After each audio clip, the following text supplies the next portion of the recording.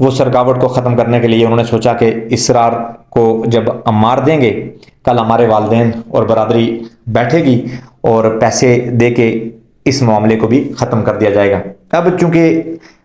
جو سمجھتے ہیں قانون کو، آئین کو، ان کو پتہ ہے کہ 780A یعنی انسداد دہشت گردی اینٹی ٹیررسٹ ایکٹ FIR کے ساتھ لگ چکا تھا قتل کے FIR کے تیسرے یا چوتھے دن جب ہمارا سٹرائک تھا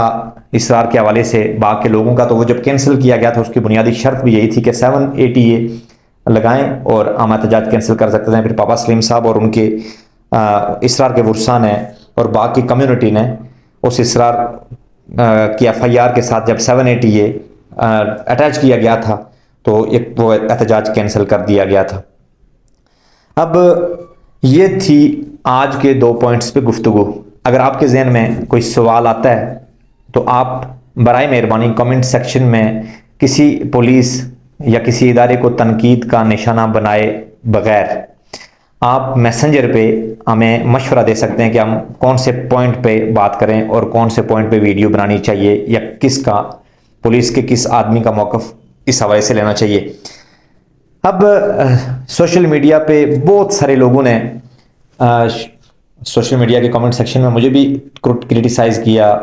انویسٹیگیشن کے دوران۔ اب مسئلہ یہ تھا کہ قتل کیس کے جب ملزمان پولیس کی حراست میں تھے تو پولیس قتل کو انویسٹیگیٹ کرتے ہوئے ٹائم لگاتی ہے۔ انسداد دہشت گردی کا ایکٹ لگنے کے بعد 90 دن کا ریمانڈ تھا جو بھی پورا نہیں ہوا۔ جس ٹائم میں ویڈیو بنا رہا ہوں اس ٹائم انسداد دہشت گردی کے ایکٹ کو ابھی 90 دن مکمل نہیں ہوئے، لیکن 90 دن یا 90 دن کے اندر ہی چلان کو پیش ہونا ہے۔ امید ہے کہ پولیس جلد سے جلد چلان پیش کرے گی۔ تو کمنٹ سیکشن میں آپ نے بھی بہت ساری باتیں کی۔ سوشل میڈیا پہ لوگوں نے لکھا کہ شاید اس معاملے کو دبایا جا چکا ہے یا صحافیوں کو دبایا جا چکا ہے۔ اس کیس پہ سبھی لوگوں نے، صحافیوں کے علاوہ بھی سوشل ایکٹیوسٹ تھے یا فیس بک کے یوز کرنے والے لڑکے تھے یا اس قوم کی بہنیں تھیں، سبھی نے اسرار کو سوشل میڈیا کے مختلف ایپس پہ ہائی لائٹ بھی کیا۔ ڈیورنگ انویسٹیگیشن، چونکہ روزانہ کی رپورٹ تو ہم نہیں دے سکتے تھے، لیکن اب چونکہ انویسٹیگیشن آخری مراحل میں ہے، قتل کا چلان ہوتا ہے، قتل کے بعد قتل کا چلان عدالت میں پیش کیا جاتا ہے، پھر عدالت نے فیصلہ کرنا ہوتا ہے کہ کس کے اوپر کیا جرم عائد ہوا ہے۔ اب جس نے خنجر مارا ہے اس کا اپنا رول ہوگا، جس نے خنجر لایا وقوع پہ اور نہیں مارا اور